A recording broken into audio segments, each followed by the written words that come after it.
It's very helpful for people to hear that they should make themselves competent and dangerous and take their proper place in the world. Competent and dangerous? Why dangerous? Because it's the alternative to being weak. And weak is not good. The people who shoot up the high schools, they're weak. They're weak. How is it good to be dangerous? Because it makes you formidable.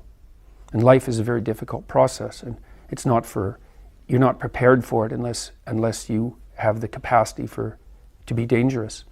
That doesn't mean that you should be cruel. It doesn't mean any of that. There's a statement in the New Testament, the meek shall inherit the earth. But the meek isn't well translated.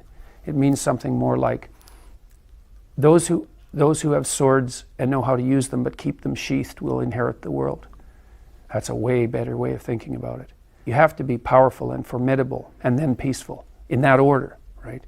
And that's not the same as being naive and weak and harmless, which is what young men are being encouraged to be. It's like, that's a very bad idea. It's a very bad idea. Because naive, weak, and harmless means that you can't withstand the tragedies of life. You can't bear any responsibility. You'll end up bitter. And when you get bitter, then you get dangerous. But one thing I'm not getting, there's a big difference between letting people do something for themselves and saying men should be dangerous. By dangerous, that implies I should be ready to threaten someone, to hurt somebody. No, you should be capable of it. But that doesn't mean you should use it. There's nothing to you otherwise. Like if you're not a formidable force, there's no morality in your self-control.